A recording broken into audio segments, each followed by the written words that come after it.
Olá pessoal, estamos aqui começando mais um episódio do podcast Sem Filtro. E hoje é um episódio mais que especial, não é, Dan? Confesso que eu tô Tá ansioso? nervoso Eu aqui. também tô, hein? Estamos com uma pessoa mega especial e pra mim, né, pra nós, né, Dan, que é o nosso pastorzão aí, estamos hoje aqui com um convidado ilustre, é o pastor Caio Batista, pastor presbiteriano, vai ser uma honra conversar com ele. E antes de vocês conhecer, tem uma pergunta aqui que nós perguntamos pra todos, isso não pode passar em branco, até porque é o nome do nosso podcast, né? A gente já começa com ela. Já começa com ela, né? Assim. Então, Caião, antes de você se apresentar, a pergunta é: com filtro ou sem filtro? Sem filtro. Aê! Aliás, Assim que a gente sabe gosta. que eu falo isso pros meus filhos, né? Ah, é? Eu sempre falo isso. A vida sem filtro. Uau, show de bola. Vida sem filtro. Caião, se apresenta aí pra galera aí. Pô, que legal. Eu tô feliz, tô me sentindo em casa aqui. Vocês são duas pessoas queridas. São amigos, né? Que a gente compartilha Isso a vida. aí. Não só com vocês, mas também com a família de vocês, né? É isso aí. A esposa de cada um, os filhos. E estamos aqui para falar da vida, falar de amizade, de vida. Na Bíblia fala a respeito da mesa, né? Mesa é lugar de comunhão, então que essa mesa aqui seja um lugar de relacionamento, de amizade e de comunhão, sem filtro. Aê, sim. E aí, Dan, quer começar com a primeira pergunta aí? Quero. Vamos lá. Eu queria trazer já um assunto. O propósito do podcast é, através dos convidados, a gente pegar a história e levar, né, para o maior número possível de pessoas para impactar vidas. E eu queria trazer um assunto aqui que é com relação a sofrimento, Caio. Eu vou trazer a minha história, né? Como você conhece um pouco, eu tinha uma conexão com Deus, mas era uma conexão rasa. Eu buscava a Deus sempre que eu precisava de ajuda, enfim.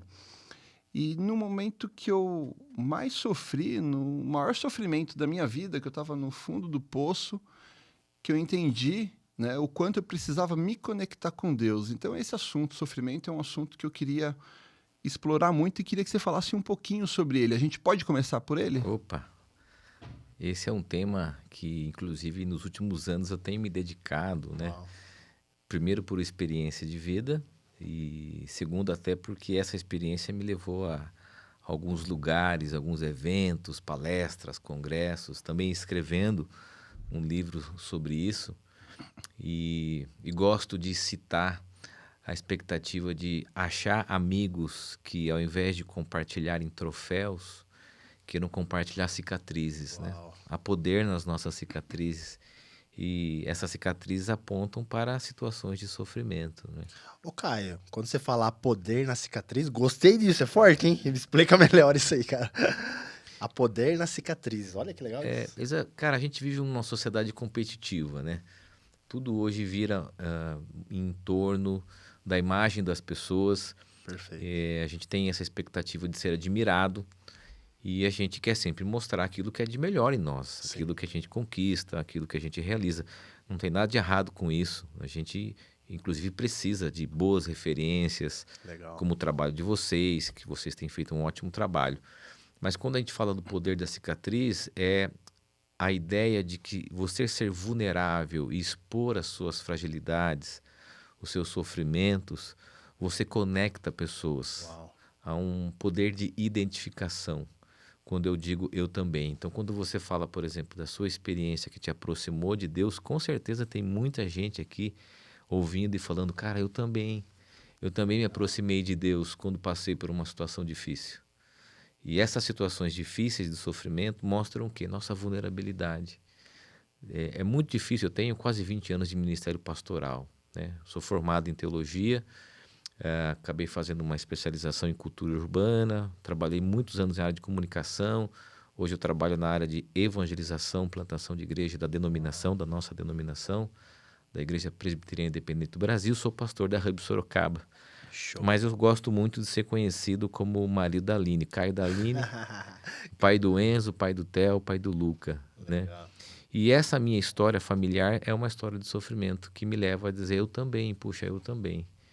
E quando a gente sofre, quando a gente passa por uma dificuldade, a gente olha para a nossa finitude. E nesse tempo todo de ministério pastoral, dificilmente, talvez eu tenha até encontrado alguém, Danilo, que chegou assim, cara, estava lendo um livro E estava assistindo um filme, eu estava no momento pensando, sei lá, numa montanha, e eu falei, cara, vou buscar Deus. É muito difícil, pode até ter, mas na grande maioria das vezes são pessoas que passam por circunstâncias, por perdas, enfermidades, lutas, se reconhecem limitadas, vulneráveis e se aproximam de Deus. Uau. E isso é um ponto. A gente chama isso na teologia de um ponto divino de conexão, porque o próprio Deus sofre. E quando a gente sofre e a gente busca a Deus, a gente encontra em Deus um Deus sofredor. A gente encontra em Deus um Deus sensível ao nosso sofrimento.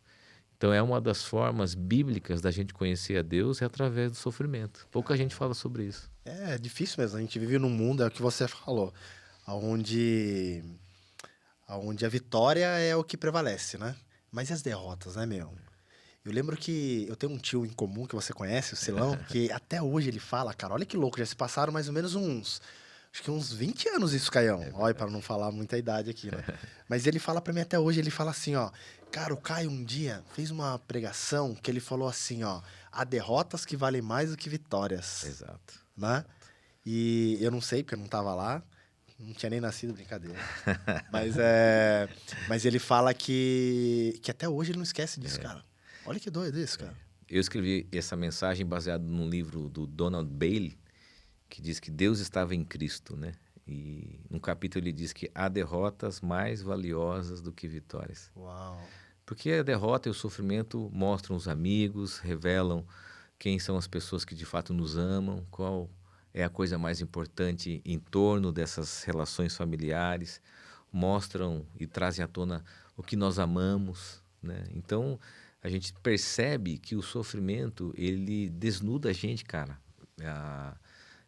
Você que está, por exemplo, passando por uma experiência de sofrimento, sabe que você fica vulnerável à vida, né? E a gente precisa reconhecer nessa vulnerabilidade o poder pedagógico disso. O sofrimento ensina a gente, né, cara? Perfeito. E, por exemplo, quando você cita um amigo, né, como o seu tio, a amizade, por exemplo, minha com ele, não é só uma amizade das coisas boas, engraçadas, Sim. E passamos por muitas histórias engraçadas, né? Por exemplo, seu tio trazia tênis do Paraguai para vender aqui. É verdade. Na época, não se tinha tênis importado nas lojas, né? Então a gente ficava esperando o catálogo dos tênis lá do Paraguai. Ou seja, tem histórias boas, mas a conexão que há da nossa amizade passa pelo sofrimento. Uau, sensacional. Né? Passa pelo Inclusive sofrimento. tem um livro que você me indicou, que eu li, que é maravilhoso. É aquele livro que fala A Coragem de Ser Imperfeito, né? Isso, da Brené Brown. Nossa, esse sensacional. E fala muito sobre isso, né? Fica a dica. Fica aí, Nossa, muito bom esse livro. Né? Ô, Caio, a gente está completando um ano de God, né? Verdade. Durante esse ano a gente fez muitas coisas. Quando a gente olha, fala, caramba, né? Como que a gente conseguiu, né, administrar esse tempo, fazer tudo, enfim. E a gente está trazendo agora o Rick Chester, no dia 27. E a gente queria uma pessoa que tivesse muito a ver com a nossa história, uma pessoa que tivesse, né, saído de baixo, enfim, uma história de superação. E o Rick tem a ver com o assunto sofrimento, tá? O Rick, ele era vendedor de água, ele estava vendendo água e foi oferecer por um grupo. O grupo estava falando sobre crise do Brasil, ele falou, não concordo com vocês, acho que o Brasil não é essa crise do que vocês estão falando aí. E aí um dos caras virou para ele e falou assim, o que você quer se intrometer na conversa? Você é a crise do Brasil, você está debaixo de um sol de 40 graus com uma caixa de 50 quilos e falar que o Brasil não está em crise? E aí ele saiu daquela situação, que foi um forte impacto emocional, e ele poderia entrar em depressão, se trancar, enfim, chorar. Ele pegou um celular e falou assim, você que está aí reclamando que o Brasil está em crise, pega R$10 emprestado com um amigo, compra água, vende, compra mais, vende, devolve, honra quem te honrou, enfim. Então, ele fez ali de um limão uma limonada, de uma situação de sofrimento, ele fez um processo de transformação da vida dele que nem ele imaginou chegar onde ele chegou. Com base nessa história, eu queria te perguntar, quando a pessoa está passando por algo que ela não sabe o que fazer, né? Buscar primeiro o reino de Deus, mas e aí? Qual que é essa jornada? Qual que é o próximo passo? O que ela deve fazer? O que você recomenda para quem está passando por um momento difícil hoje? Olha, uma coisa mais difícil do sofrimento é você saber a primeira notícia, né? No caso de uma enfermidade é o diagnóstico, abrir um exame. Quem está aqui me assistindo sabe a experiência que é você abrir um exame, como no nosso filho, e você ter um diagnóstico que fura a sua bexiga, que frustra os seus sonhos, que faz você se perguntar, puxa, mas por que comigo? Né? Por que isso está acontecendo comigo? Eu me lembro, por exemplo, quando eu e minha esposa fomos em um dos médicos que estava fechando o diagnóstico, ele abriu o exame e ele falou, olha, seu filho é 1 para 1 milhão de habitantes e 1 para 100 mil partos. Cara, eu saí de lá pensando nesse número. Às vezes até hoje eu penso nisso, nessa relação, nessa probabilidade. E você fica achando que você é amaldiçoado, né? Você, de alguma forma, é azarado, porque o outro está feliz, o outro tem uma família perfeita, o outro tem saúde perfeita e você está passando por uma luta. E aí você aprende, e eu aprendi muito com um autor chamado Henry Nouwen. Ele tem sido um guia e um mestre para mim durante essa caminhada, para mim e para minha esposa. Ele diz assim, que nós temos uma opção no sofrimento. A gente pode ser consumido pelo sofrimento, ou a gente pode aprender a viver apesar do sofrimento. Uau. Encontrar sentido, se movimentar. E ele tem uma opção interessante, cara, que acho que talvez tenha tudo a ver com essa experiência que você falou. Ele diz que diante do sofrimento, a gente tem a opção de se amargar, se tornar uma pessoa amarga.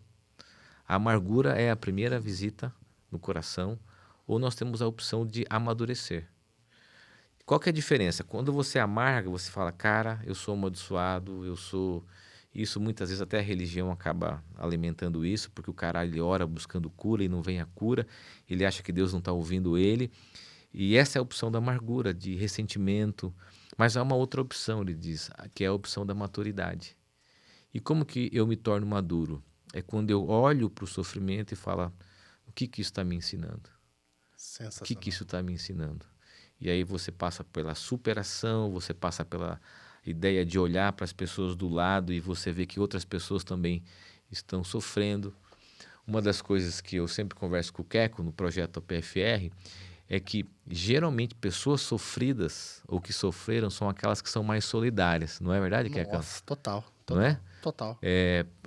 Eu falo isso na nossa comunidade. Tem alguém precisando de pessoas para revezar no hospital.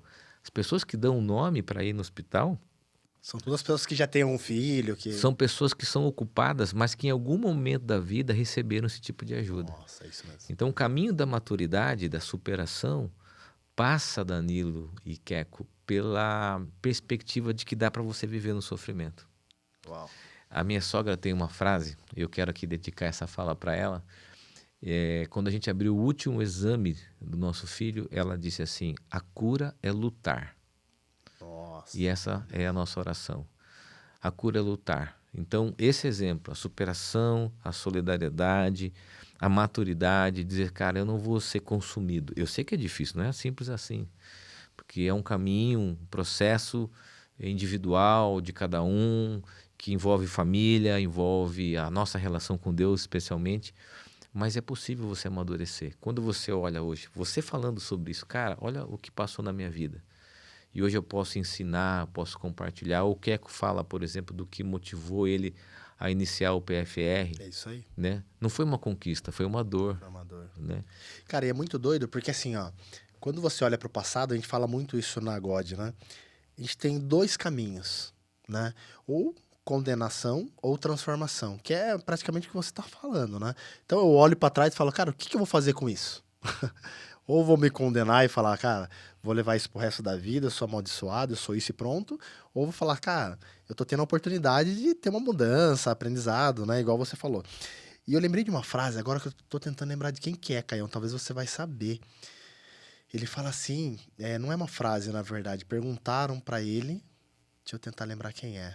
Perguntaram pra esse cara e falando assim, ó, por que o que é a vida para você, né? Daí ele fala assim, que a vida é uma grande oportunidade única, onde nós possamos adorar e agradecer a Deus em meio a sofrimento.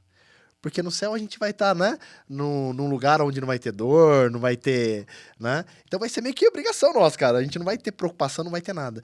E na vida, é a única oportunidade, cara, que a gente tem de louvar, de agradecer, de adorar Ele em meio ao sofrimento. Olha que lindo isso, cara. Eu não tô tentando lembrar quem que falou isso, mas depois eu lembro. Mas o Google é quem tá assistindo. boa. Mas eu achei lindo e tem tudo a ver. Então, Aí já queria lançar uma outra pergunta, mas é muito relacionado a isso, né? Para quem não sabe, o Caio acabou falando aqui, você tem o seu filho, o Enzo, né?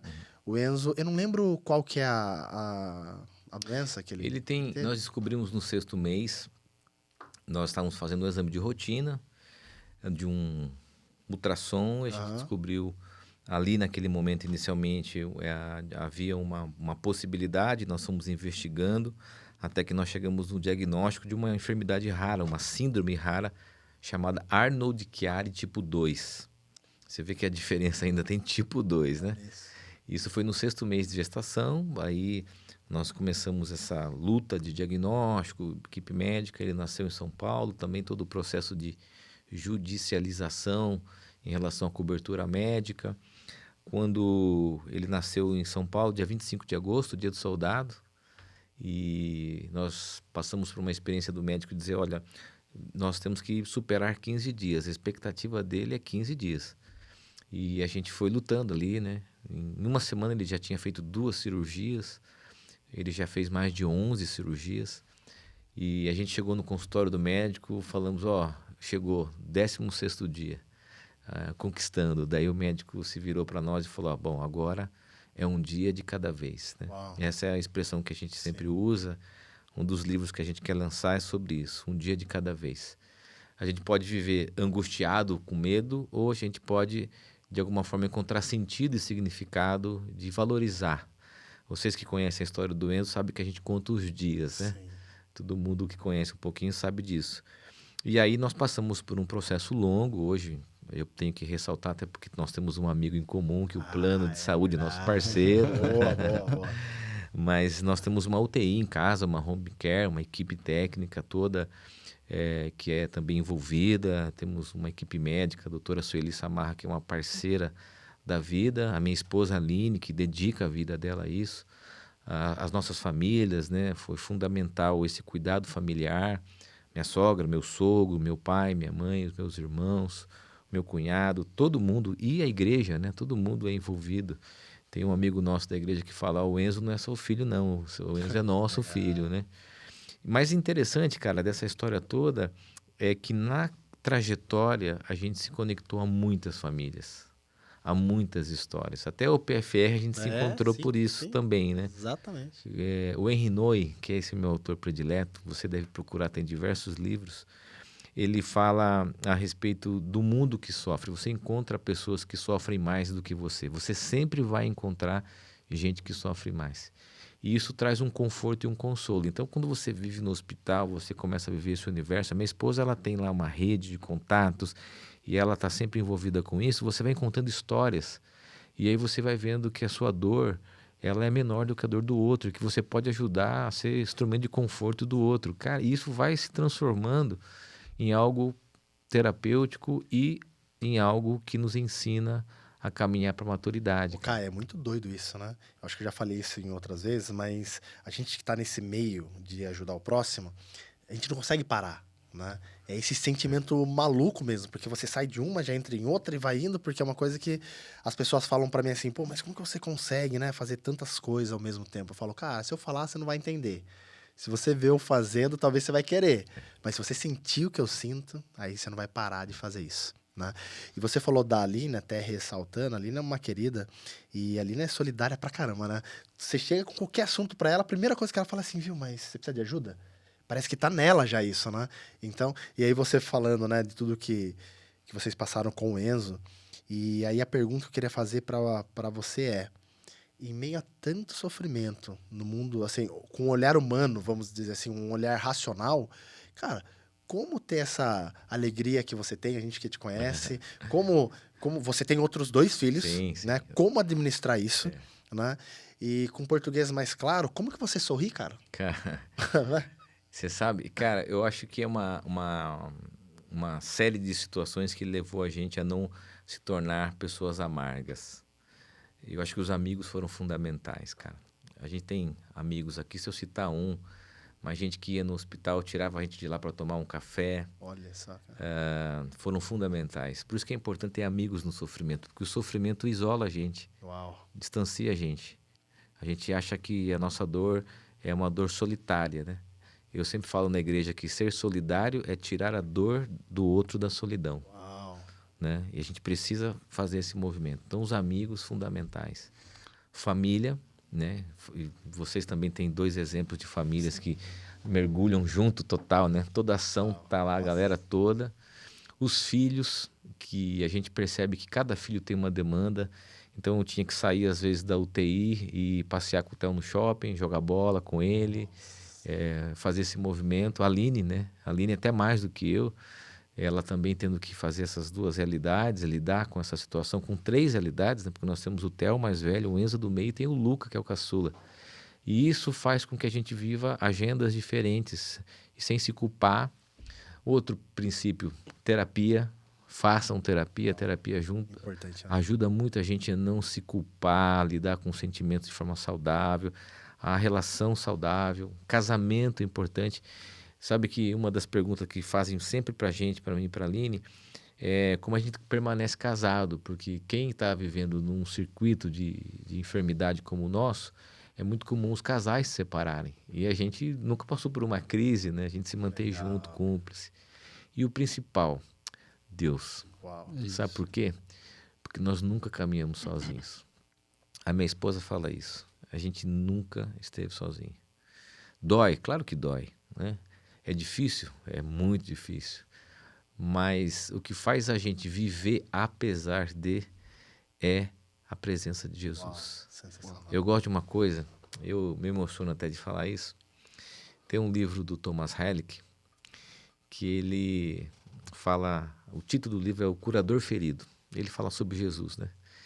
Quando Jesus ele ressuscita, ele vai se encontrar com os discípulos.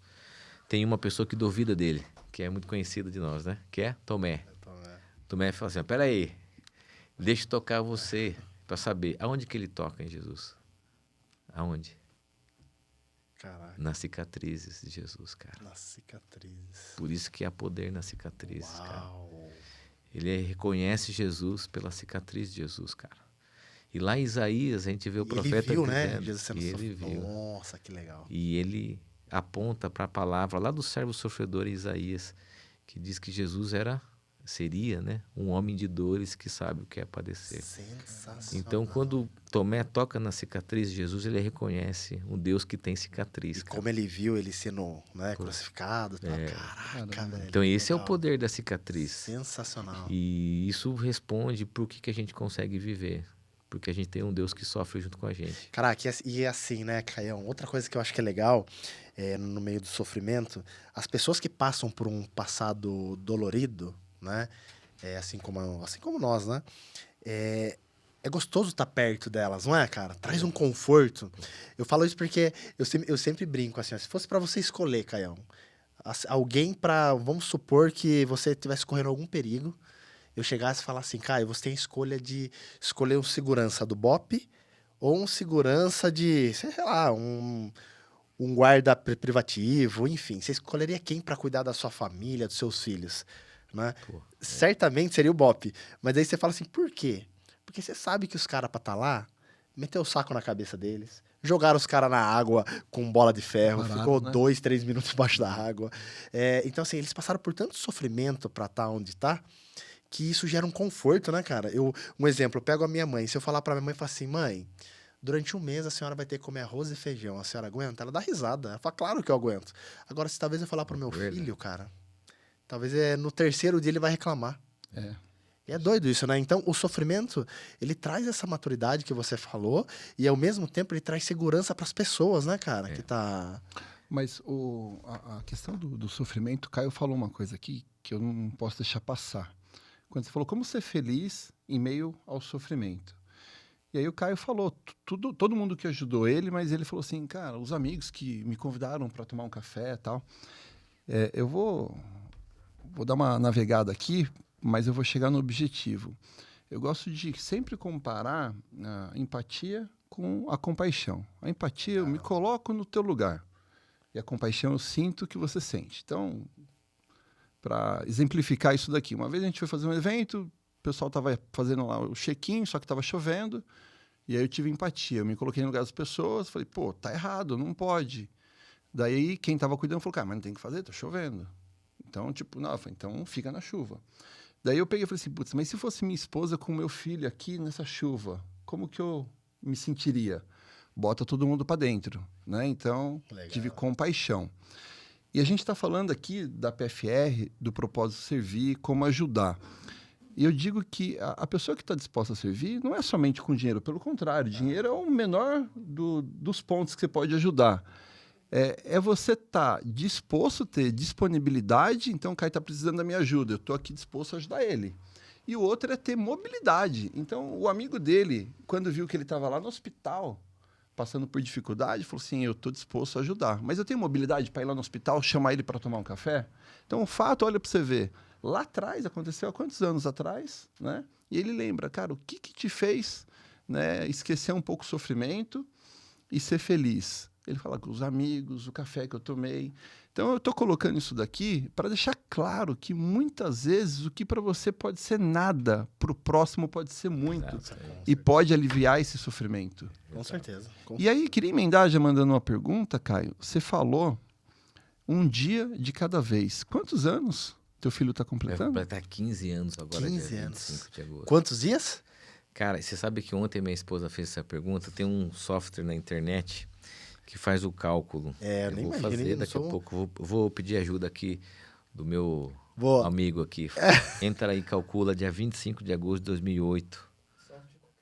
É o site. Vai colocar no Google, vai aparecer aí para você fazer as contas, né?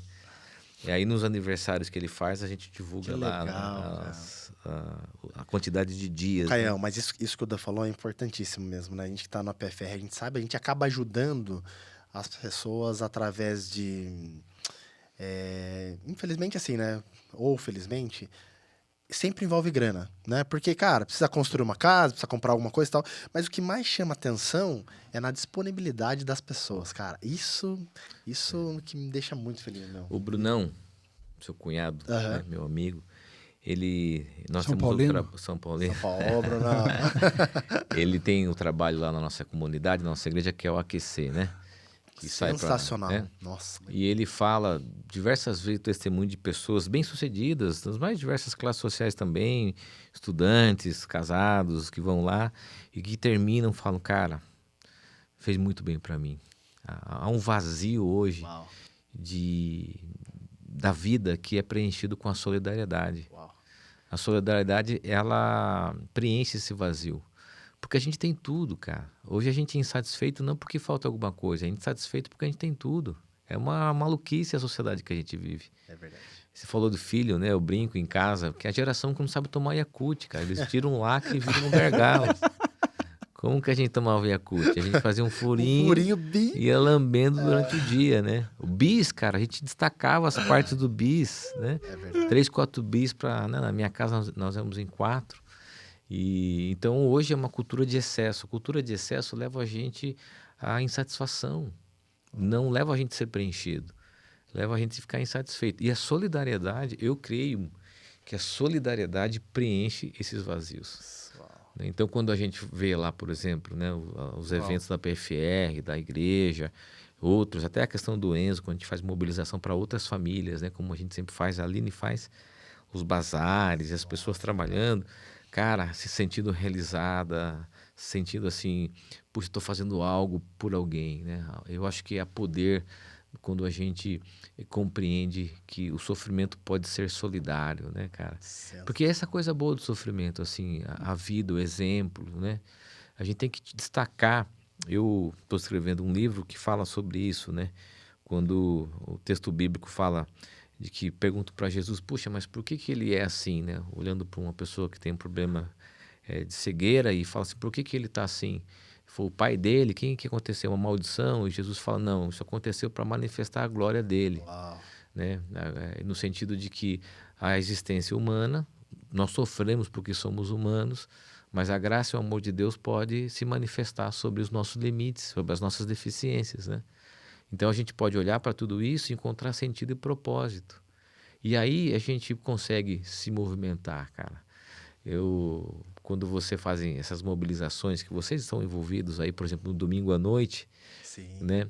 Cara, vamos ser sinceros entre nós, é muito pouco. A gente não consegue mudar o mundo, né? Mas a gente volta para casa com o coração pleno Total. Quentinho, que né? a gente foi, de alguma forma, desafiado a isso, Total. né? Então, esse é o sentido. A gente fala muito Calculou os disso, né? dias? 5.421 dias de vida do Enzo. Olha só, hein? E o Enzo, quando ele nasceu, deram quantos dias pra ele? 15 dias e depois um dia. Um dia de cada vez. Meu Deus do céu. Quando Um que você guerreiro. lança o livro, Caio? Cara, a gente escreveu, finalizou agora, estamos finalizando para poder ir para a editora. A ideia é lançar os 3 juntos, né? Uau, 3 livros, cara. O primeiro é A Cura é Lutar, depois o Por que Não Eu, que é essa questão das pessoas que lidam com o diagnóstico, e o terceiro é Vivendo um Dia de Cada Vez. Caramba, cara. Essa literatura, ela vai direcionada para pessoas que sofrem, assim, que lidam com enfermidades, com problemas, que cuidam de pessoas em sofrimento também, Caramba. que essa é uma outra realidade, né? Cuidar de pessoas que estão sofrendo também adoece. A minha esposa fala sempre isso. Se você cuidar sem se cuidar, você adoece. Uau. Então, esse é um exercício que tem que ser feito. Então, a gente está lançando esses livros para arrecadar fundos para essas famílias que fazem parte dessa rede também, para ajudar, equipamento, a PFR também está aí dentro. Né? Sensacional, sensacional. É isso aí, cara. Eu acho que é um exercício grande para a gente, viver apesar do sofrimento. A pergunta que eu recebo, por exemplo, é assim, cara, por que a gente sofre? Qual que é a resposta para o sofrimento? O meu filho recentemente perguntou, pai, a gente sofre por causa de quem? Por que Deus permite que o homem sofra? Daí eu sempre falo, cara, a gente sofre porque nós somos humanos. Né? É a nossa humanidade que leva a gente para o sofrimento. E a boa nova em Jesus é que ele vem até o nosso sofrimento, ele vem na nossa direção. Uau. Né? Ele vem até a nossa condição e se manifesta nessa condição.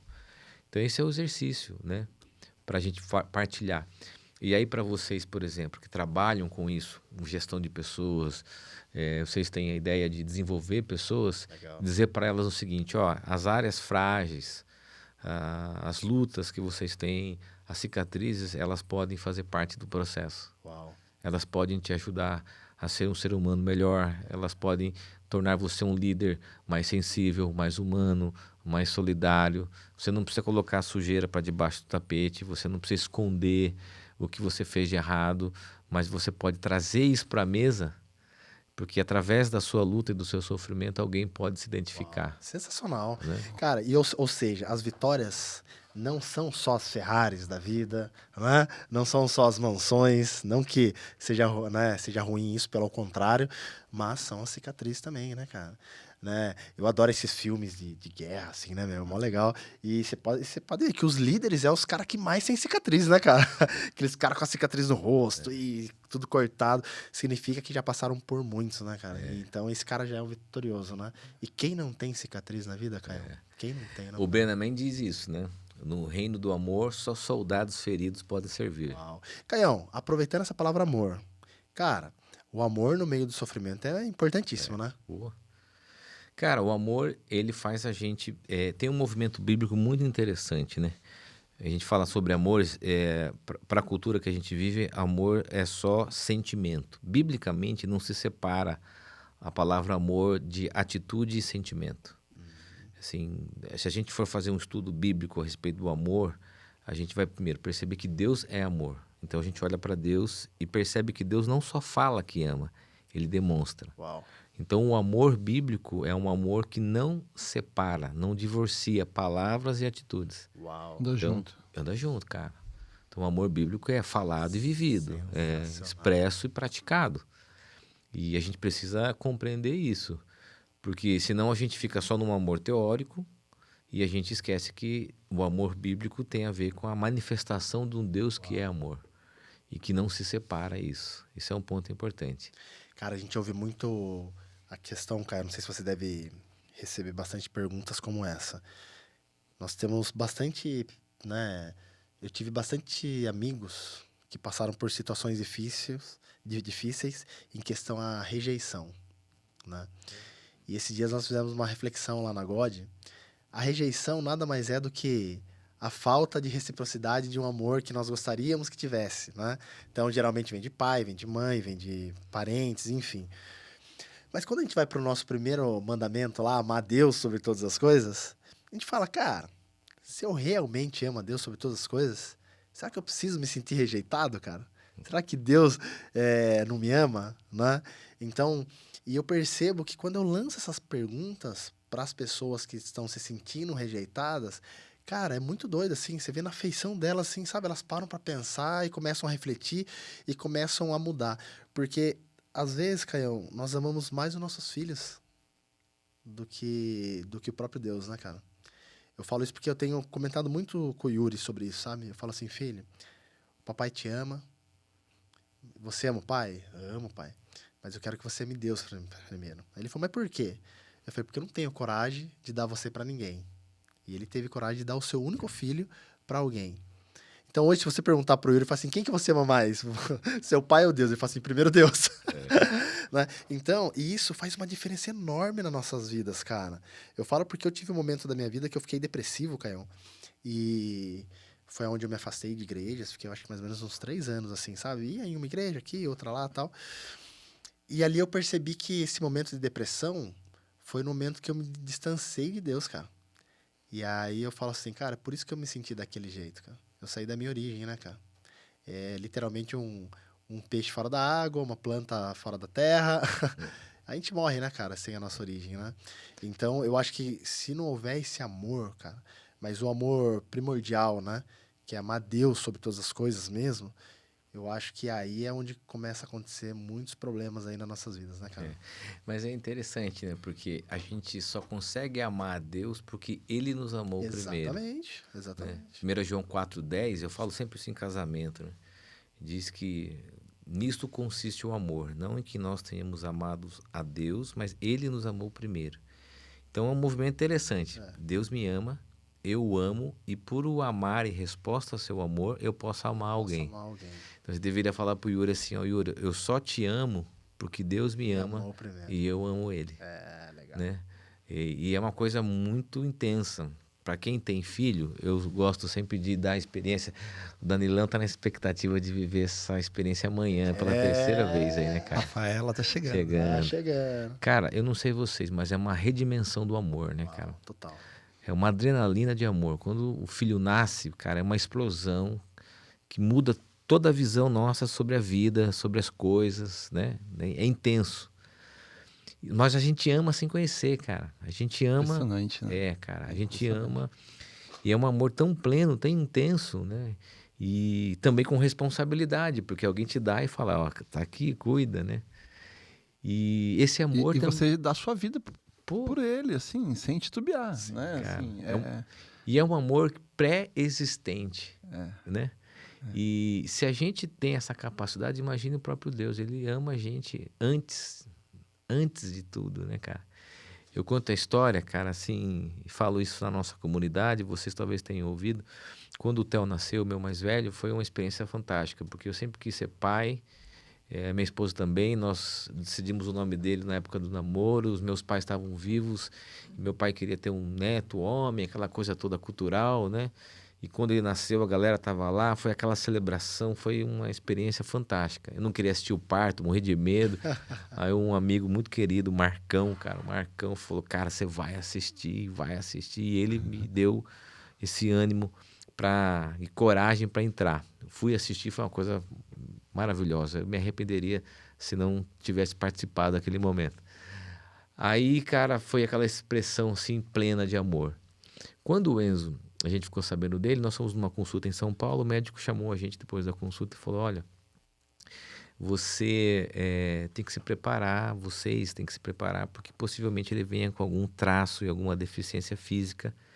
A gente consegue imaginar mais ou menos quais serão essas deficiências, mas se preparem para que vocês não se choquem na hora do parto.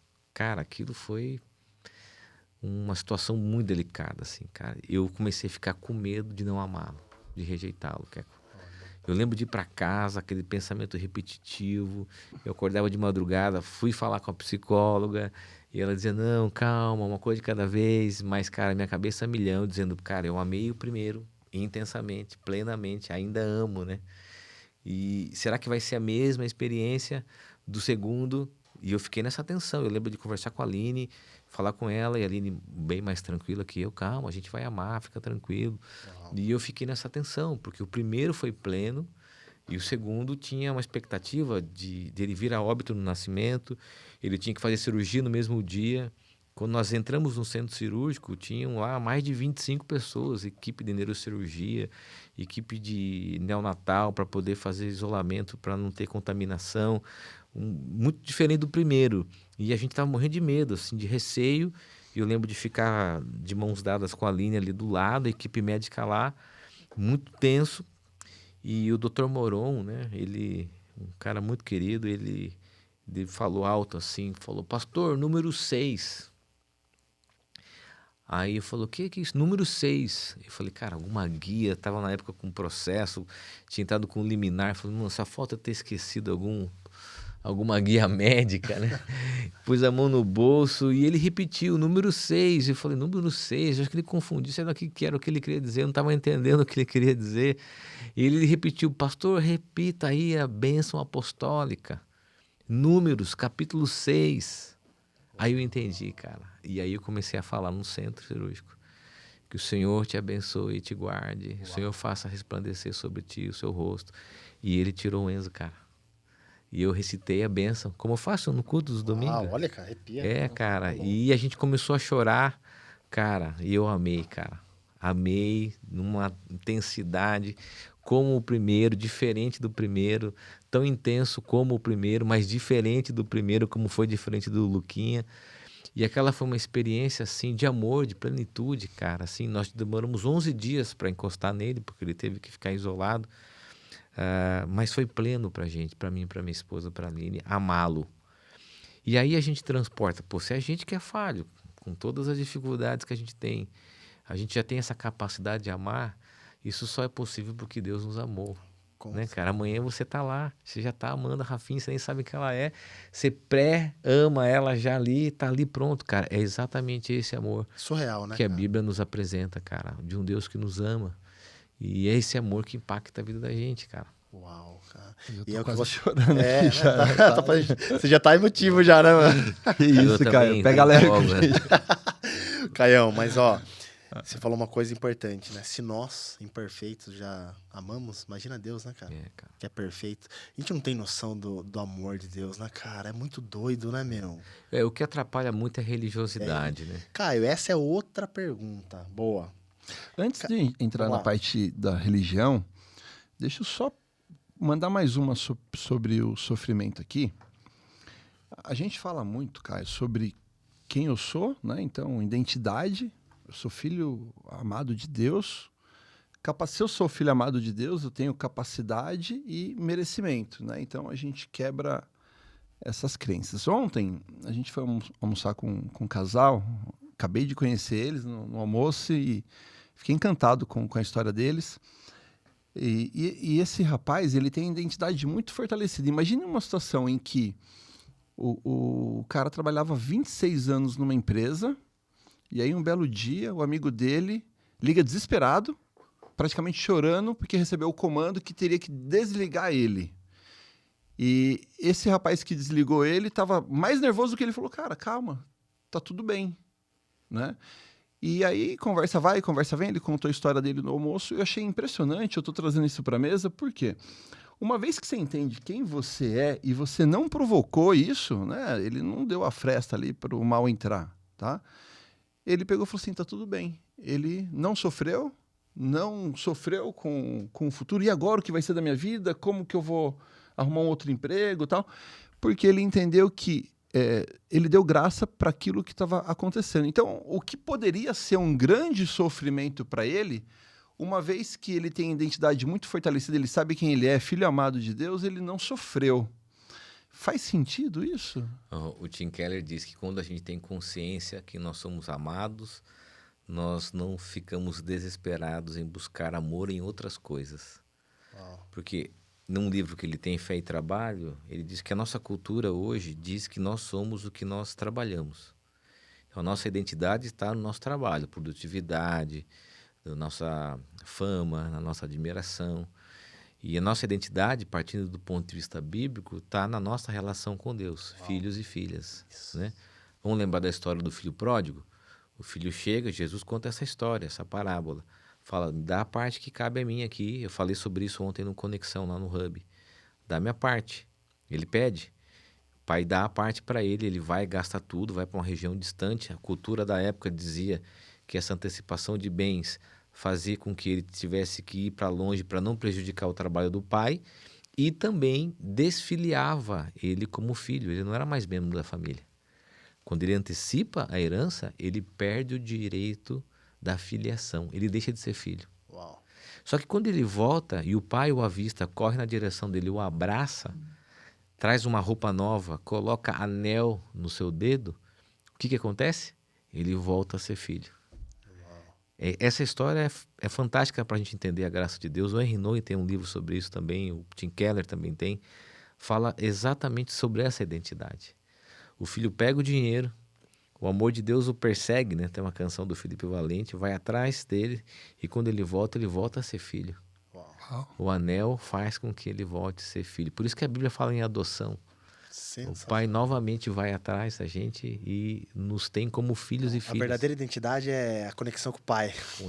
Conexão com o pai. Nossa identidade é nos relacionar. Inclusive, nós falamos isso no almoço ontem mesmo, com esse casal, porque hoje eu falo assim, ó, se eu fizesse uma pergunta, talvez para você que está assistindo aí, se eu tirar tudo que você tem hoje, seu carro, sua casa, seus bens, como que você seria visto perante a sociedade? E como que você iria se olhar para você mesmo? Porque isso, Caio, é uma pergunta que faz a gente refletir. Porque esse casal que nós fomos conversar, teoricamente, ele tinha um status numa empresa muito, né, um cargo de executivo e tal, e ele perdeu. Para muita gente, né, todo mundo falou, cara, o que vai ser dele agora? E ele viu, calma, o meu tudo não tá aqui não, cara. O meu tudo tá aqui, ó, comigo e Deus, né? Exato. Então, isso faz a diferença. Por que muitas pessoas entram numa depressão forte? Porque o tudo nela tava naquilo que ela perdeu, né? Agora, tem como a gente perder Deus? Não tem como, cara. Se a gente atualizar a teologia, a gente vai ver no texto bíblico que lá no Antigo Testamento, ídolo era tudo aquilo que tentava ocupar o lugar de Deus, né? As imagens lá, toda a história bíblica que a gente conhece, a tentativa de você produzir algo que ficasse no lugar de Deus. Se a gente fizer uma atualização, hoje os ídolos não são essas imagens, um outro Deus. Os ídolos são aquilo que tenta ocupar o centro da nossa vida. Uau. Então, o trabalho nosso pode ser um ídolo, cara. Nossa carreira pode ser um ídolo. Pode estar no centro. Perfeito. Né? Pode tentar preencher o nosso coração. Então, quando a gente faz isso, a gente se decepciona, porque os ídolos, eles são nada mais do que um objeto vazio. E isso tem acontecido muito na cultura atual. A projeção, um projeto, a expectativa, e daí quando a coisa não acontece, a gente volta para o nosso vazio. Né? Nós falamos sobre isso domingo, né? Todo excesso revela um vazio. E esse é um ponto importante. Só que qual que é a conexão com a religiosidade que eu queria falar um pouquinho aqui? E eu acho que a religiosidade, ela coloca o fardo sobre a gente. Então ela diz assim, cara, para você ser filho e filha, você tem que fazer uma série de coisas. E isso faz com que a gente se distancie daquilo que é a manifestação do Evangelho, que é a pessoa de Jesus. Jesus está propondo uma reconexão, uma reconciliação com o Pai, e através de uma relação, ele fala, não chamo mais vocês de servos, mas chamo vocês de amigos. E eu sempre falo que a religião quer que a gente continue tendo essa relação de senhor e servo. Uau. E Jesus quer que a gente tenha uma relação de amigo, partindo da filiação agora aqui, né? Então esse é um ponto importante. A religião distorce muito. Então tem muita gente que está assistindo e acompanhando, e a gente recebe muita gente na igreja, e a pergunta que a pessoa faz é o que eu não posso, né? E isso distancia as pessoas das comunidades, distancia a pessoa de desfrutar aquilo que é a identidade dela. Ela é filho e ela é filha amada. E essa é a nossa identidade que faz a gente repensar a maneira que nós vivemos, repensar o modo que nós vivemos, as nossas escolhas. E isso faz, inclusive, que a gente tenha uma base. Falando sobre carreira, né, fazendo aqui uma conexão com o trabalho de vocês, o que seria uma carreira bem-sucedida, né? É aquela que tem Deus no centro, No centro. que estabelece que a partir de Deus, da prioridade que é me relacionar com Ele, as outras coisas são construídas. Perfeito. Então, a minha identidade não está no trabalho, minha identidade está em ser filho de Deus. Então, se eu vou para o trabalho, eu vou seguro de mim, eu vou confiante para ter boas relações do trabalho, para poder avançar, para poder me desenvolver, porque eu não fico atrás da migalha daquilo que o trabalho me oferece. E isso faz da gente ter uma outra perspectiva da vida. Total, Caramba. total. Muda tudo, cara. Muda tudo. Tem uma música que eu gosto muito que diz assim, o refrão: eu não quero ser o centro, eu quero ser um instrumento. Ah, é. Na canção que tocou lá na sua palestra, né? Lembro. Linda essa música, cara. Isso é uma coisa que eu falo assim, né? Que eu fico mais feliz quando eu dou do que eu recebo. Às vezes, quando eu recebo alguma coisa, eu fico até sem graça, porque eu falo assim, parece que eu não gostei, mas não é, porque a gente fica meio, né? Agora, eu choro assistindo filme de criança, eu choro assistindo alguém que realizou um sonho, e talvez quando é minha vez eu não fico tão emocionado, porque eu fico meio travado, assim, sabe, Caio? Mas eu acho que essa sensação de você querer ser um instrumento te coloca não sei, cara, em um lugar tão mais gostoso, cara. E tem esse lance também, se a gente fizer aqui um apontamento para essa questão da filiação e usar a ilustração de filhos, não basta pouco para a gente se realizar com os filhos, né? Cara, Não é muita coisa, né? A gente, desde uma simples brincadeira, um tempo de qualidade, não precisa você ter uma coisa extraordinária. Eu estava conversando recentemente com um amigo nosso em comum, né? O Tiagão, e a gente falando sobre os nossos pais, eu falei, poxa, os nossos pais ofereceram menos do que nós oferecemos para os nossos filhos. Mas ainda assim é marcante a nossa relação com eles. é isso. Né? E por quê? Porque o que eles ofereceram para nós foi suficiente, preencheu, foi pleno. Isso Né? aí. E a gente se preocupa hoje com outras coisas que não são coisas que têm significado. O Danilão, a gente foi no Morumbi recentemente. Foi um dia difícil, cara, quase. Foi. 3-0 pro Sport, secadores aqui de plantão, mandando mensagem. Pô, e a gente combinou de assistir um jogo tranquilo. Pô, vamos lá, o Quecão não pôde ir, o Yuri ficou com febre. Isso. Aí nós chegamos lá, pô, 3-0 pro Sport, 3-1, 3-1. né? Pô, os De pênaltis, virada, né? Começamos Pô. 1-0. Mas aí eu lembro, cara, a gente foi conversando, eu e o Danilo, na hora que a gente viu o Morumbi ali, eu falei pro Danilo, eu falei, cara, quantas vezes eu passei aqui com meu pai? Uau. Né? Eu falei pra você. Foi. Muitas vezes, cara. Passei aqui com meu pai e meu irmão, e hoje eu tô vindo aqui com os meus filhos, né? Eu lembro. Pô, e, cara, isso... É uma felicidade assim Pô, enorme, cara, né, Caio? simples. E você Não só lembro, como agradeço o Caio, porque ele me ajudou a desbloquear o Miguel. O Miguel é meio corintiano, meio São Paulino. E aí, cara, tava imagina aquele clima, aquele ambiente, né? A torcida indo pro Morumbi. O Caio vira pro Miguel e pergunta, sabe qual a diferença do São Paulo pro Corinthians? O Miguel deu uma bugada, olhou pra ele, pro Caio, né? E tipo, não sei. Aí o Caio virou pra ele e falou assim, seu pai. Na hora. Boa. Olha só, hein? Coração, tem que... Pegou pesado, hein? Ô, Caião, mas olha que doido. A gente começa a falar de sofrimento e automaticamente a gente tá falando de felicidade. E é exatamente o que você falou, né, cara? O sofrimento traz a felicidade. Olha que doido. Pô, aprender a viver. Exatamente, cara. E quando você fala de felicidade, cara, é muito doido, né? Porque as pessoas acham que felicidade custa caro, né? Mas, na verdade, cara, o que custa caro é o que a gente atrela à felicidade, né? Se eu atrelar minha felicidade a uma Ferrari, vai custar uns 3 milhões de reais, aí vai custar caro. Mas se eu atrelar minha felicidade aí num jogo com meu filho, assim como vocês fizeram, cara, não é caro. Olha que doido isso, né? Pô, comer um lanchão de pernil na saída. Olha que doido, cara. Né? Dar risada com o Eliel na van. Eliel, um salve aqui pra falar que eu não citei ele. Ele vai ficar triste. Você falou do Tiagão, aí é chato não falar do Eliel, né, cara? O Miguel até hoje cobra a balada com o Eliel. Ah, é? Ai. Cara, Mas, e é cara, um testemunho, porque mesmo sem articulação no joelho, conseguiu subir a arquibancada, o Eliel lá. Ele vai matar você, eu viro isso.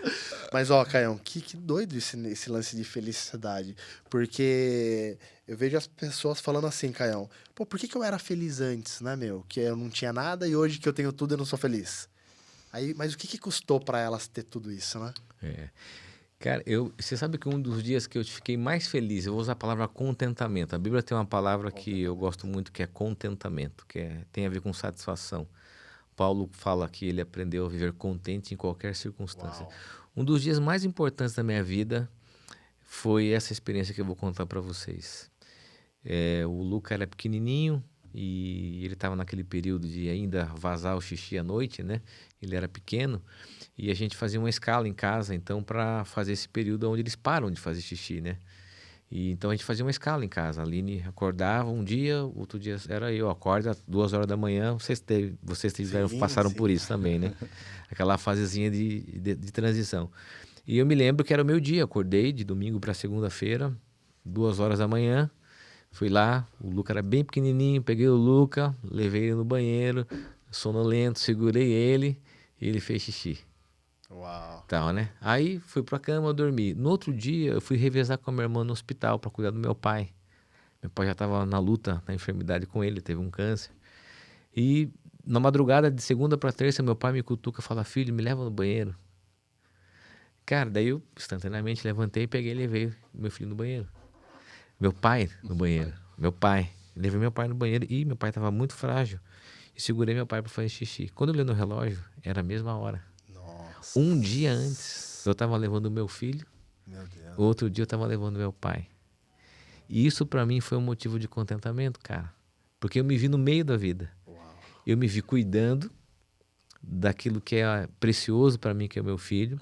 E eu me vi retribuindo todo o cuidado que meu pai me deu. Uau.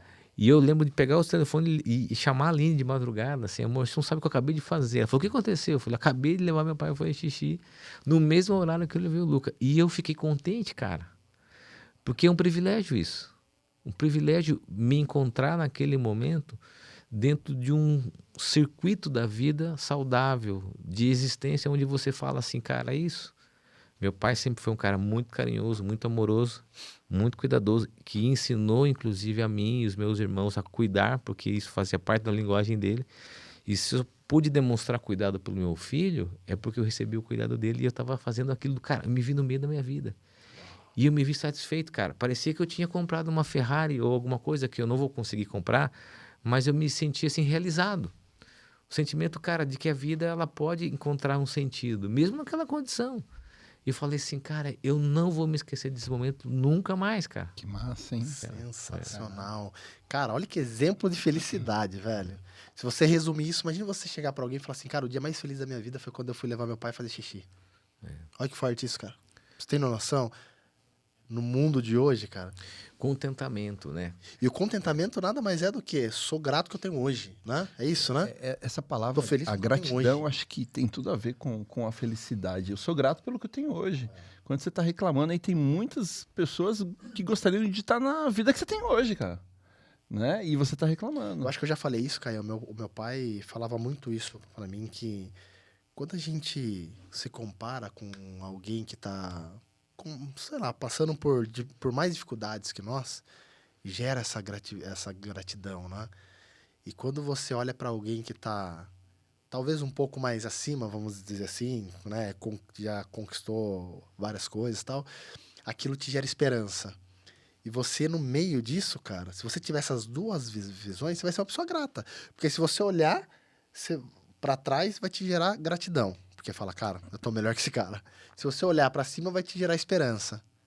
Então, cara, eu sou grato pelo que eu tenho e tenho esperança de chegar um dia, né, no topo, ou enfim, em algum lugar.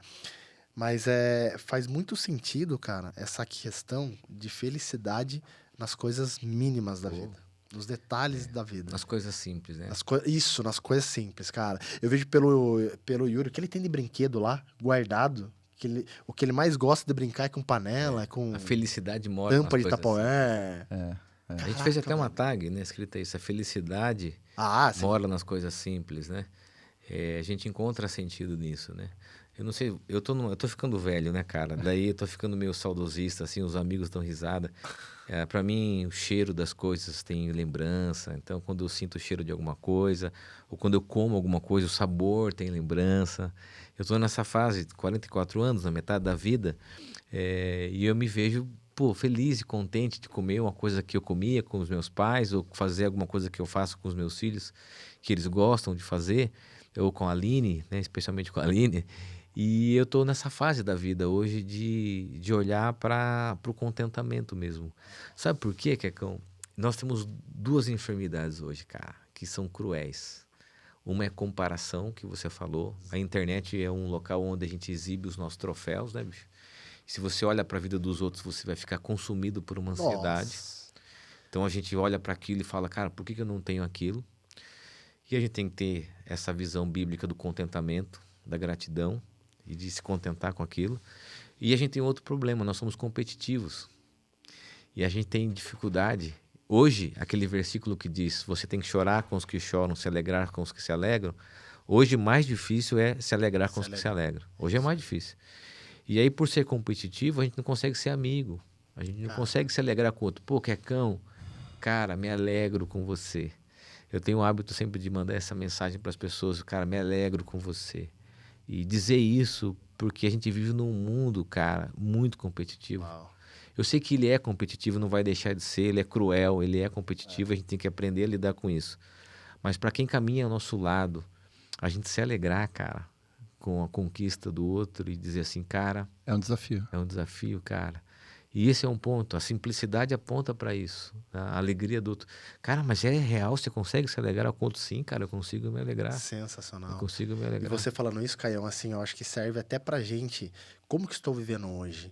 O que meu filho vai lembrar de mim quando eu não estiver aqui mais? Não é verdade, cara? Eu vi aquele cara falando na internet que me emocionou pra caramba. Inclusive, a gente quer trazer ele um dia pra cá. Aquele, como que é o nome dele, que fala sobre paternidade lá? Marcos Pinger. Isso, Marcos Pinger, sensacional. Ele falou que toda vez que ele ia buscar o filho dele na escola, o filho dele tinha um amiguinho, cara. E que toda vez que ele ia lá, o amiguinho do filho dele olhava e falava assim, sabia que meu pai é mais bonito que você? Aí ele olhava pro cara, pro amigo, né, do filho. Legal, ia embora. No dia seguinte ele foi lá, o menininho, sabia que meu pai é mais forte que você? O cara, pô, que legal. Aí no outro dia, sabia que meu pai tem um carro mais bonito do que o seu? Ele começou a ficar irritado com isso. Ele falou, meu, pelo amor de Deus, Esse cara que que moleque, tá me humilhando, pô, né? que moleque chato, meu, né? Aí até que um dia ele foi buscar o filho dele, ele falou, quer saber, eu vou esperar aqui, que eu quero conhecer esse pai aí. Meu, o cara deve ser o Rodrigo Hilbert, né, velho? Não é possível, né? E parou o carro atrás de uma árvore e ficou esperando. Daqui a pouco desce um cara com 1,50 m, meio gordinho assim, carequinha. O Bruno Veloso, mais ou menos. E esse cara desce lá, mas ele desce numa Brasília, queimando o motorzão e numa alegria.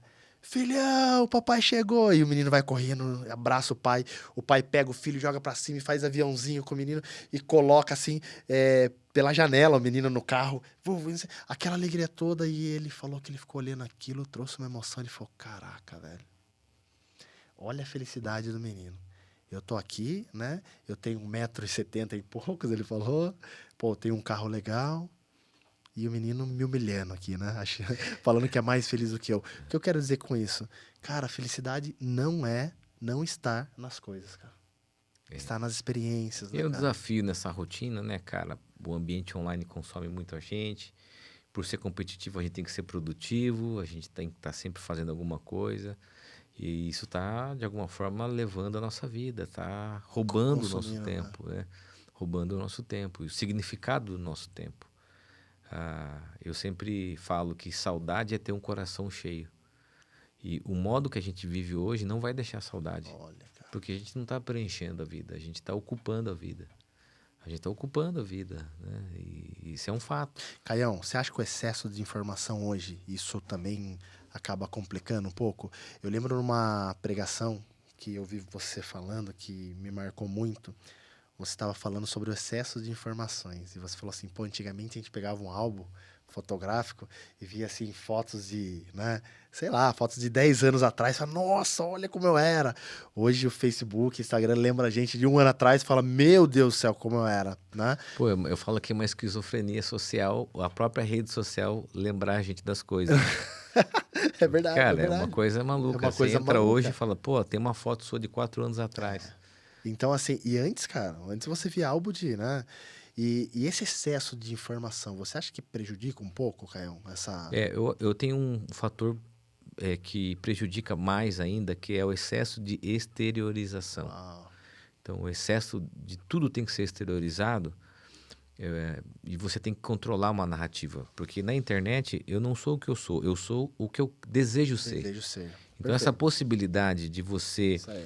manipular a vida, de você ter o filtro, gera uma ansiedade, porque lá é perfeito. Eu brinco sempre o seguinte, cara, tem aniversário de 1 ano e a criança com 1 ano tem vídeo vida. Pô, 1 ano tem um vídeo vida. Então já tem uma narrativa, a gente vive uma cultura de narrativa, as pessoas têm que ter uma narrativa. Então essa preocupação com essa narrativa, com a virtualização, com o excesso, faz a gente sempre estar absorvendo qualquer tipo de informação sem nenhum tipo de filtro. E existe até uma enfermidade que é a FOMO, que é a ansiedade que é gerada pela atualização. Você está sempre precisando estar atualizado para isso. E o excesso vai levando a gente a essa ansiedade. Uau. O tempo passa, né? Por que a gente fica na fila de um banco? Hoje nem tem isso mais, mas uma fila, por exemplo, médica, e a gente preenche o tempo com o celular para passar o tempo mais rápido. Mas por que a gente faz isso? E a gente não consegue se desconectar. Uma outra coisa que para mim é muito maluco é a gente ir para casa e quando a gente vai deitar ou descansar, a gente precisa de entretenimento para desconectar. Cara, a gente precisa de se entreter a mente para desconectar. Olha isso, que doido. Então a gente está vivendo tudo em excesso, né? Informação boa, né? É importante? É claro que é. Informação com conteúdo, eu gosto, a gente gosta, especialmente se for de futebol, né? Ou se for um bom conteúdo, filme, seriado, pô, é muito melhor do que uma locadora, né? Sim. Eu lembro, eu morei numa cidade pequena que tinha lista de espera na locadora, só tinha uma locadora na cidade, cara. Então quando lançava um filme, tinha lá, ia lá, e aí, cara, 14º. E aí podia pegar sexta-feira e devolver segunda. Então você ficava lá esperando semanas, às vezes meses, para ver um lançamento. Pô, hoje você assiste o Netflix, de HBO, você tem Amazon, pô, isso aí é uma coisa fantástica pra gente, né? Tem dificuldade até de escolher, que você fica Escolher. mais... Vai a cultura do excesso. Na cultura do excesso, a gente sente falta daquilo que a gente tem. A gente tem muito. Esse é o contraditório. E a gente precisa, eu tenho lido alguns caras que têm falado sobre curadoria. O que é curadoria? É você discernir, filtrar o que a gente precisa, o que ter essa curadoria. Ter o tempo da desconexão. Nem tudo que se vive precisa ser exteriorizado. Uau. 95%, vocês me conhecem, sabem daquilo que eu faço com os meus filhos, eu não posto na internet. Uau. Pouquíssimas coisas. Está aqui o Ked, que é meu amigo, sabe disso. Eu evito. Porque eu não preciso exteriorizar. Ora lá uma outra coisa, tal. Ainda mais porque agora eles são adolescentes, eles nem gostam muito disso aí. Você vai chegar nessa fase. Mas por que eu preciso exteriorizar tudo e construir essa narrativa, né?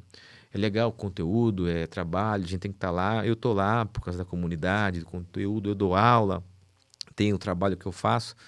Mas o excesso, ele faz com que a gente... E esse é o ponto da minha fala aqui final nesse sentido. Ao invés de nós sermos usuários, nós nos tornamos escravos. Uau. Então o limite saudável é esse. Uau. O limite saudável é eu uso, não sou usado. Não sou usado. Eu uso e não sou escravizado por aquilo. Perfeito. Esse é o limite saudável. Cara, esses dias a minha esposa falou assim, amor, já faz 2 dias que você não leva lixo. Pô, Verdade. eu vou te contar uma boa do lixo. Aí, cara, olha que doido. Aí eu falei, nossa, amor, amanhã eu levo. Aí eu fui levar o lixo lá na lixeira do condomínio. Eu fiquei 3 dias sem levar o lixo.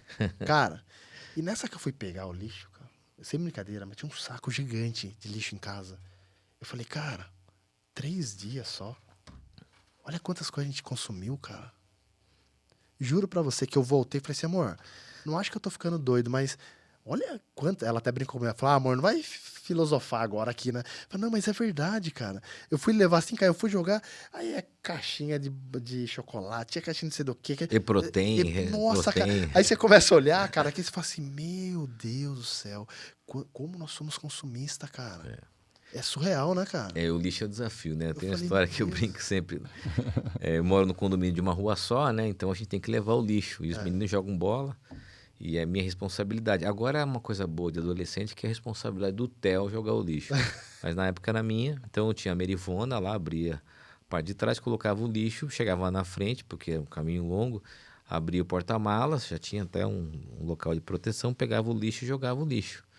Só que a gente saiu atrasado, né? Os meninos jogavam futebol de salão próximo ali do ginásio, eu saí atrasado e fui ver os meninos jogarem, os dois ainda, o primeiro treino, o segundo treino. Aí quando nós voltamos, cara, e fui entrar no carro, nossa aquele cheiro, cara.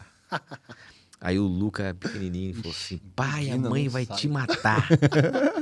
Aí eu pensei, cara, no condomínio que eu moro, não sei de vocês, mas tem horário para jogar lixo e tal, né? Aí eu falei, cara, e agora? O que eu vou fazer? Aí eu lembrei, McDonald's, 24 horas perto de casa, cara. Vamos lá, tomamos uma casquinha, damos uma disfarçada, para o carro, tal. Deixa e a porta aberta. Deixa a porta aberta, tal.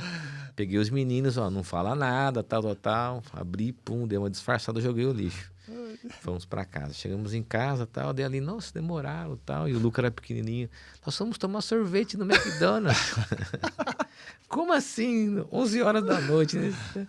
Não, o papai precisou jogar o lixo, cara. Nossa, Aí, você imagina, né, cara? Essa história... O caçula sempre entrega, não Entrega, adianta. Mas é muito doido o excesso mesmo, né? Dan, a gente tá chegando aí nos finalmente, Então, né? Do nosso eu tô bate-papo. até abrindo meu celular aqui, senão a minha esposa vai me matar. Tá vendo? Ela falou, você vai estar com o Caio, faz uma pergunta pra ele. Ô, louco! Só que ela olha mandou aqui uma E é porrada de viu? perguntas. E é pergunta de grávida, hein, meu? É. Ó, Então, pode Ele é ficar muito com querido. vontade, né? vamos lá. Qual que é Cara, a ela pergunta? mandou várias aqui. Ela falou assim, se você não fosse pastor, que profissão você teria escolhido? Olha só. Vou mandar umas duas dela aqui. Boa pergunta. Vou até me preparar. Em que momento da vida você sentiu o propósito de se tornar pastor? Vou mandar mais uma aqui. E qual o seu maior sonho? Ela mandou essas três aí, ó. Cara, vamos Uma na lá. sequência. Como da que é, outra. então? Se não fosse pastor, que você O seria? importante era mudar de profissão, mas continuar casado com a Aline. Ah, é. Tudo na vida. Na minha vida ela é tudo. Boa. Cara, eu trabalhei sempre na área de comunicação, né? Na área de marketing, comunicação. É uma área que me identifico. Eu acho que se eu não fosse pastor, eu continuaria trabalhando nessa área, que é uma área que eu tenho muito prazer de trabalhar. Futebol não deu. Não deu. Não é muita expectativa, mas pouco futebol, né? Mas eu sempre gostei da área de comunicação mesmo. Eu acho que eu cheguei a trabalhar nessa área, né? Primeiro na área de áudio, depois acabei indo para a área de comunicação. Tive, por um período, uma agência de comunicação. Legal. Ainda existe essa agência. Legal. Pessoas queridas que trabalhavam comigo, a Michele, o Marcelo, que hoje o Marcelo é o proprietário da Pitaia, né? Uau, que bacana. Aqui em Sorocaba. Uma agência está aqui, indicação aí, não sei se pode fazer um jabá. Pode, com certeza. Eu tinha um carinho, um amor muito grande nesse trabalho. Então, se eu não fosse pastor, eu ia trabalhar nessa área, né? A segunda pergunta... Em que momento? Cara, eu assisti o filme Lista de Schindler. Lista? Cara, é uma coisa, pouca gente sabe disso, assim. Quando eu saí do cinema, eu falei, quero ser pastor. Você tá brincando? Cara, por causa desse filme, Lista de Schindler. Uau. Por causa desse filme, cara. Esse filme, ele impactou minha vida, já assisti diversas vezes. E eu não fui em nenhuma conferência missionária, não fui em acampamento. Eu já tinha alguns meses de conversão, tinha conhecido o amor de Jesus.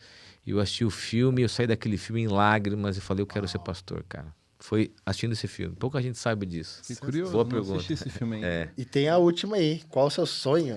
Cara, Ó, qual é o essa meu é forte, sonho? hein? Meu sonho, cara, eu tenho um sonho de viajar, e a minha esposa sabe disso, da gente pegar o carro e a gente fazer uma viagem longa, eu e ela, os meus filhos, se não puder com os filhos, porque os filhos vão voando, a gente sair aqui de Sorocaba ou de São Paulo, né, e a gente percorrer aí toda a América de carro, né? Uau. Esse é um sonho, a gente se planeja e pensa nisso. Caraca. Inicialmente aí um percurso aqui da América do Sul, eu e ela, e depois, mais pra frente, esse seria o nosso sonho. Que né? legal, Canhão. Olha só, hein, meu. Que massa, parabéns. A gente está entrando na reta final, mas eu queria fazer mais uma pergunta doida aqui. O que mais o pessoal te pergunta que você fala, cara, isso aqui não tem cabimento? E assim, aquela coisa tipo, quando eu morrer, como que vai ser? O que tem lá no céu? Enfim, sabe aquelas perguntas? Tem uma galera boa aí de teologia, Mas né? perguntas inusitadas, né? Perguntas inusitadas. Pergunta que o pessoal faz hoje, assim, inusitada, nós estávamos aqui conversando antes, por exemplo, se no céu os nossos animais de estimação vão estar lá. Caraca. Essa é uma pergunta. Boa, Meus filhos boa. fazem. E aí? Eu vi uma experiência, nós perdemos uma cachorra de 13 anos, né, cara? Caramba. Eu vi uma situação assim, a gente precisou fazer eutanásia, e na igreja presbiteriana tem um manual do culto, que dá as orientações pra gente lá, e daí na hora que nós fomos fazer a eutanásia, a doutora foi assim, de um cuidado, de uma humanidade, assim, num local próprio, e meu filho falou assim, pai, você não vai fazer uma oração? Não vai fazer nada aqui? E não tem no manual de culto presbiteriano ofício para isso, né? Mas tinha ali os meus filhos, a gente orou.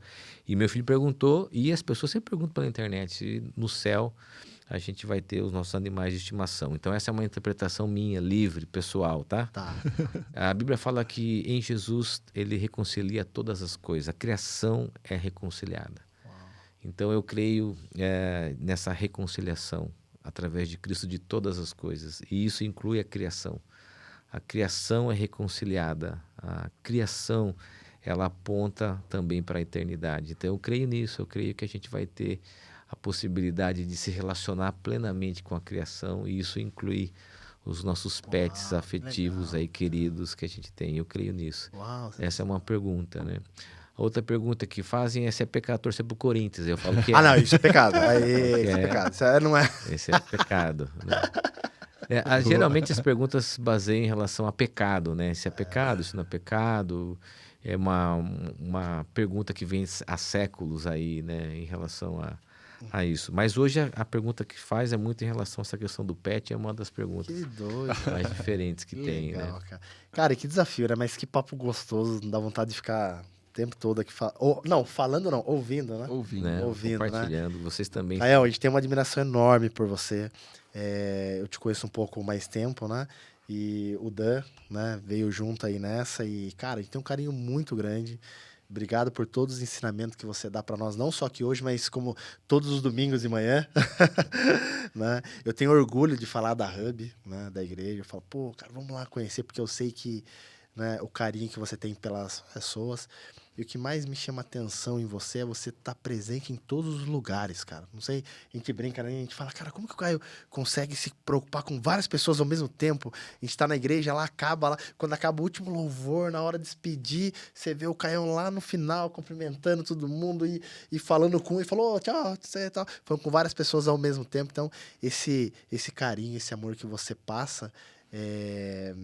nos atinge, cara, e dá vontade de fazer igual, né? Então, obrigado, viu, cara, por todo o ensinamento que você dá. Você já falei pra você isso, você é um exemplo para mim. E, cara, é um presente de Deus aí na minha vida e da minha família também, né? Imagina, Tamo a junto gente olha sempre, meu junto irmão. para Jesus. Isso aí, cara. Eu queria também, para encerrar, Caio, te agradecer. De verdade, eu quando me batizei, não faz muito tempo, 1 ano e pouco, eu falei, quero conhecer algumas igrejas e quando o Keco me convidou para Hub, primeiro que eu fiquei encantado, né? A atmosfera, a energia, ela é diferente, o ambiente ele é diferente. A forma como eu e minha família, a gente foi acolhido ali, eu fiquei, né, impressionado. E assim, o que eu mais te admiro é a tua humildade, né? Você sempre está ali, disposto a servir, a escutar, a levar uma palavra de amor. Inclusive, eu trouxe uma tagzinha, né? Uma palavra de amor pode ser um dos maiores atos do amor, né? Enfim, eu trouxe aqui porque eu queria associar isso a você, esse amor que você dedica às pessoas. Eu já fui em algumas igrejas, sem comparação, não é esse o propósito, mas eu nunca vi a forma, né, de ser tão bem tratado como eu fui na Hub, tanto por você quanto pela Bruna. Eu acho que isso está no DNA da Hub, né? Então, parabéns por estar liderando esse movimento aí. E obrigado por estar aqui com a gente, cara. Obrigado por compartilhar esse tempo. Eu agradeço, pô. Eu, quando era pequeno, eu fui levado ao evangelho pelo meu tio Saulo, né? Vou mandar depois para ele assistir. Legal. E o meu tio, ele era um cara que, aonde ele ia, ele era querido, assim. As pessoas esperavam ele. Ele sempre foi muito amigo. Sempre tinha a casa de alguém para dormir. E eu falava, cara, eu quero ser como ele, assim. Porque a importância que ele sempre deu para as amizades, né? Sábado passado eu tive o privilégio de celebrar a bodas de ouro dele com a minha tia Madalena, né?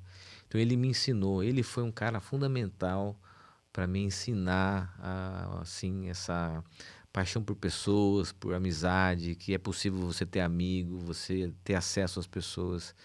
Isso eu aprendi com ele, aprendo ainda com ele. A igreja, eu agradeço pelo grupo de pessoas que plantaram essa igreja comigo, todos eles, né? São muitos aqui que desde o início começaram. A igreja começou em casa, né? Com eles ali, com esse grupo. Se eu falar alguns, eu posso esquecer de outros, não quero cometer esse equívoco. Hoje, a nossa equipe, né, cara, o Brunão, a Tabita, o Luiz, a Thaís também que trabalha com a gente, o Ed, a Bruna, como você citou também, a minha esposa, né, que a galera brinca, né, que a melhor parte de mim é ela, né? Mas eu devo tudo para ela, Legal. tudo mesmo. Ela é muito A Lina é parceira, fantástica mesmo. fantástica. E os meus filhos, né, cara? E vou falar uma coisa para terminar, né? Quando as pessoas perguntam, cara, por que vocês plantaram uma igreja? Nós plantamos por causa dos nossos filhos, cara. Uau. Por causa deles. Então, quando eu vejo o Theo, o Luca, o Enzo receber todo o carinho e se envolverem na comunidade, especialmente o Theo e o Luca, a gente fala, valeu a pena, valeu a pena. E é isso, bom partilhar a vida com vocês aqui. Sensacional, hein? Temos É isso um aí. presente para ele, né? Ah, é? Verdade, Caião. Por favor. Nós trouxemos aqui um presente para você, mega especial. Esse presente aqui, cara, é um convite, na verdade, né? Para que você possa estar conosco lá no dia 27, Opa, na olha aí. palestra do Vou Rick mostrar pra Chester. aquela câmera. Isso, Isso aí, presentão cara. pro Caio. É um Legal. convite especial aí para você, pra Aline. Vai ser uma honra que você esteja conosco lá na primeira fileira. Opa, olha só que legal. Inclusive tem um livro do Rick Chester aí, tá? Que legal. Tem um livro do Rick Chester e tem um Vamos lá. livro também. Ó, olha o livro que tá embaixo aí, ó. Vê se você conhece. Primeiro aqui é canequinha da God, ative sua melhor versão, God. Aí. Ok. Viu? Olha que legal esse livro que tá embaixo aí, Caio. Vê se Vamos você lá. conhece, ó. Puxa essa Vamos ver, cordinha vamos ali, ó. ver. Tem Aqui? Não, ali, ó. Essa aqui. Isso. Opa, Oh. esse aqui. Com todo respeito aqui ao o brother Rick Chester. Rick Chester. Mas, ó, menino da vila. É, Isso aí, lá, Danilo ó. Trajano. Que legal. Legal, Caião. Mas, Que ó, legal. Puxa, muito obrigado pelo presente. Vocês sabem que eu gosto muito de livros. isso aí, cara. Pô, estaremos lá. Tamo junto, Não só lá, em tudo que o Keco vou faz, ficar, né? Não estamos vocês, lá. putz, Desde fantástico. puxar uma cordinha, Caião. palestra, atividade, a gente partilha a vida. Tamo junto, Caião. Muito Pessoal, obrigado, espero que vocês cara. tenham gostado aqui. E olha aqui, meu, eu tô meio que assim, tentando encaixar algumas coisas aqui que eu tô com a cabeça meio bagunçada, cara. O que você acha da. Eu acho que a Tanta gente é coisa boa, privilegiado, né? Tanta Ter coisa uma boa pra oportunidade ouvir. como essa de escutar o Caio aqui, enfim. Que bacana, espero que vocês tenham gostado aí, que a gente fez com muito amor e carinho. Agradecer o Ked também, que veio aqui. O de Ked, apoio. verdade, Ked. Ked. Tamo junto, viu? Valeu, Ked. Deus abençoe sua vida aí. E hoje nós aprendemos que o sofrimento não é ruim, hein, meu? Não é, Caio? Pode viver apesar disso. Isso aí, garoto. Valeu, Caio. Obrigado. Valeu, Caião. viu? Obrigado, tamo junto. Tamo junto, obrigado. Valeu, você que tá em casa também. Valeu, gente. E-